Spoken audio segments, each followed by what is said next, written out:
Okay boys, just moving on to our next tutorial. So now we're in the CPAC here, and we've got Mr. Ingram who's going to walk you through some tips in cooking. He's got a specialty he wants to pass on. So over to you, Mr. Ingram. Pleasure is mine. So we're going to do mashed potatoes 101 just like Grandma used to do, but with technology. Starts with the freezer and a packet of beer wedges. Wedges? Wedges! I've got to see this. You've got to see this. Well, a potato's a potato, isn't it?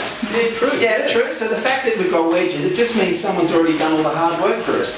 They've washed it, they've given it some seasoning, and we just chuck it in. So they're pretty boring wedges. Yeah, they just go in the microwave until they're done. I reckon 3 to 5 minutes. I'm going to start with 3, and we get them going. While that's going, you are going to need the following. If you want to get fancy and impress the girls, you need an onion.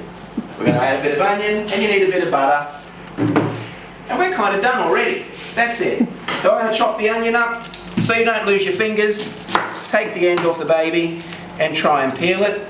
Usually it's good to cut it in half, because by cutting it in half, you've then got a flat onion. Is there any trick in cutting onions without me crying every time I do it? If it's been in the fridge, that's actually a very true and good one. Yeah, okay. Other than that, yeah.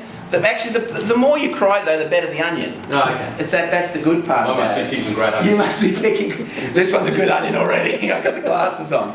So if you want to cut an onion, because you're not going to cook this, you need it tiny. So the idea is to chop it into some little feathers, kind of things like that. So just chop it through. Make sure you're holding it.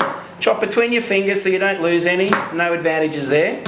Once you've done that, spin it around. Keep your fingers curled in. And we're going to just gently cut some fine shavings off the end of this onion. They're very thin, very tiny, and when we break them up, as you can see, they're just little pieces. Yep. You're a magician. That's probably all we want for this little recipe we're making. Now, if the butter had been out of the fridge, that would have been good, but it doesn't matter because this one's kind of soft. I'm going to pause for a moment because the next utensil is your pair of scissors. I'm coming back.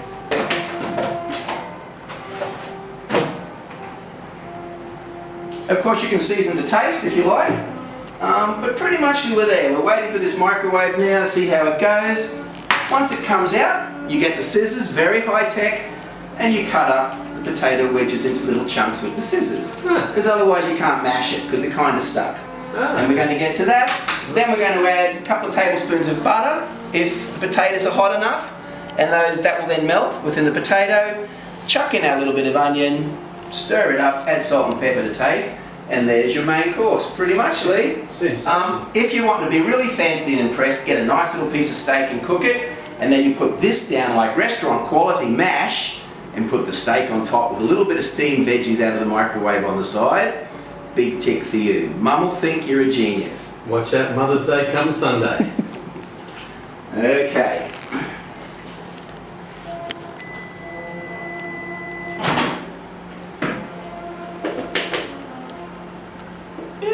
They're pretty hot. Okay, so just for the purpose of this exercise, that's what we've got now, some nice hot potatoes. Yep, and we're going to get in there and we're going to cut these little babies up. Because what else are scissors for if you're not cutting up a bit of mash? Normally I wouldn't be spilling them on the table, but that's okay. 5-second rule, sir. Yep, 5-second rule. Darcy was here, so we should be safe. You'll end up something that looks a bit like that. Too easy. Now we need the big spoon. This is a bit to taste, so chuck in a nice spoon of butter. I'm probably going to go 2 because those beer battered wedges look a little bit dry. Get that in there.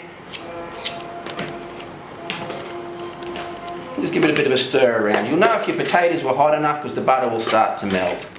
If the butter was at room temperature, you would have no problems whatsoever. It's starting to melt. I'm going to give it just a couple more seconds in here to give it a bit of a quick wobble on. I'll chuck that in for 25 seconds. What do I need? I need a fork.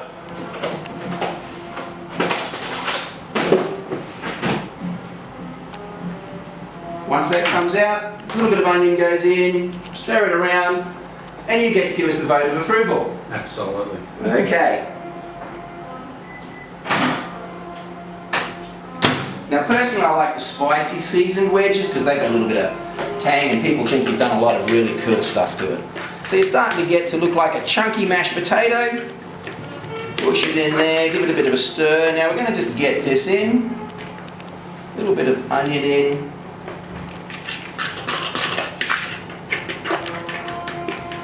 Stir it up, mash it up.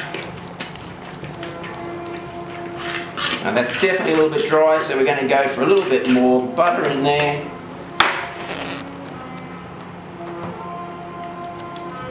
Because you guys are also young, cholesterol's not a problem, okay?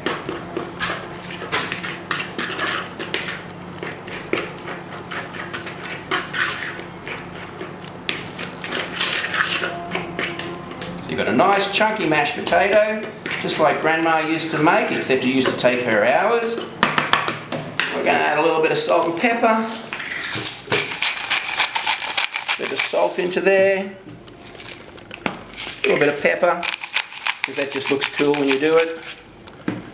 And another little bit of a mash up. Alright. Here comes the crunch line. Oh, fantastic. Alright. It's all yours. Oh, okay.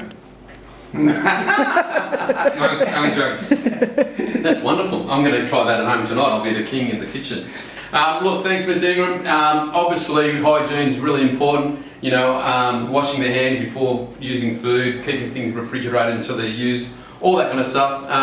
All the best, guys. There's a great example of something simple. You can go onto Google. There's so many recipes out there that really doesn't take all that much, and that follow your nose through the ingredients and the directions and how to go about it. But a great simple one for you to use, and thanks to Miss Ingram. Pleasure.